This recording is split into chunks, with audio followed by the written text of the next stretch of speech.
Supreme court के हुक्म के बाद 41 में से 25 हलफनामे आ चुके। बैरिस्टर गोहर इस्लामाबाद में दीगर रहनुमाओं के हमरा प्रेस कॉन्फ्रेंस करते हुए बैरिस्टर गोहर का कहना था कि हमारे अरकान पर दबाव का सिलसिला शुरू कर दिया गया है। हमारे एक MNA साहबजादा महबूब सुल्तान को उठा लिया गया है, मलिक अहमद के भाई और बेटे को उठा लिया गया है। हमारी सदा है कि अरकान को उठाने के मामले की सुप्रीम कोर्ट जल्द अज जल्द समाअत करे। इन्होंने कहा कि कल तक हम 41 अरकान के बयान हल्फी इलेक्शन कमीशन में जमा करवा देंगे। इलेक्शन कमीशन जल्द अज जल्द हमारे अरकान की पार्टी वाबस्तगी की लिस्ट वेबसाइट पर जारी करे। बैरिस्टर गोहर का कहना था कि बानी चेयरमैन PTI के खिलाफ नए मुकदमा दर्ज करना बदनीयती है।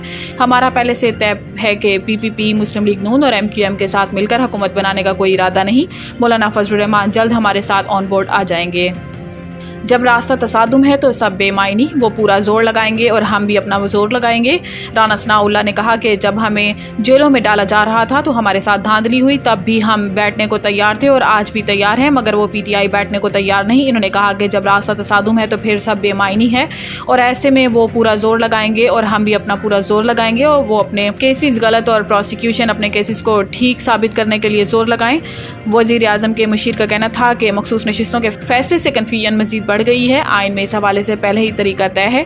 आज़ाद अरकान ने सुन्नी इत्तेहाद कौंसिल के हलफनामे दिए थे। सुप्रीम कोर्ट में सुन्नी इत्तेहाद कौंसिल गई, PTI नहीं, मगर सीटें PTI को मिली। अब अगले 29 दिन मंडी लगेगी, इससे हॉर्स ट्रेडिंग का सिलसिला जारी चलेगा। शेख रशीद ने एस्टैब्लिशमेंट से आम मुआफ़ी की अपील कर दी है। अडियाला जेल के बाहर मीडिया से गुफ्तगू करते हुए शेख रशीद ने कहा कि हालात ख़राब और मईशत तशवीशनाक है। बिजली के नर्ख बढ़ाए जा रहे हैं। आप इस मुल्क में छीना झपटी चाहते हैं, आप हालात इतने ख़राब कर दें कि संभाले नहीं जाएंगे। करीब जिंदा मर गया। इन्होंने कहा कि एस्टैब्लिशमेंट से आम मुआफ़ी की अपील करता हूँ। मैंने बतौर वज़ीर 5 साल मुआफ़ी दी। पुलिस ने अपने साथ कुछ और लोगों के वकार का भी सत्यानाश किया। बेहतर है हमें 2-2 साल सज़ा बनती है, वो देते तो काट लेते। 686 मुकदमात हैं, अगर एक हफ्ता जरा हो तो 10 साल ख़त्म नहीं होते। साबिक वजीर का कहना था कि आपने सनम जावेद को वकील के चैम्बर से गिरफ्तार किया है, हमें क्रेनों पर लटका दें, सजा दें, लेकिन मुल्क बचाएं। मुल्क कीनिया बनता जा रहा है। KP और बलूचिस्तान में क्या हालात हैं, खुदा के लिए अपनी इज्जत और मुल्क बचाएं। सरबराह अवामी मुस्लिम लीग का कहना था कि बानी PTI को कैसे छोड़ेंगे। रोज़ कहते हैं वो आ रहा है, वो नहीं आ रहा। कब्र 1 और मुर्दे 3 हैं। अदलिया को सलाम है कि मखसूस नशिस्तों पर तारीखी फैसला किया। अदलिया मुल्क को बचाने में तारीखी किरदार अदा करे।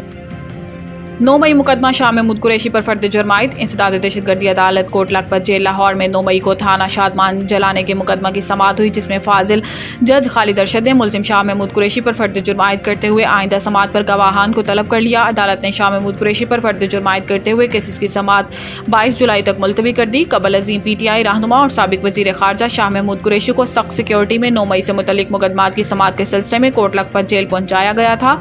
इन्हें इंसदाद दहशतगर्दी अदालत ने आज फर्द जुर्म की कार्रवाई के लिए तलब कर रखा था। शाह महमूद कुरैशी पर थाना शादमान जलाओ घिराव समेत दीगर मुकदमात दर्ज हैं।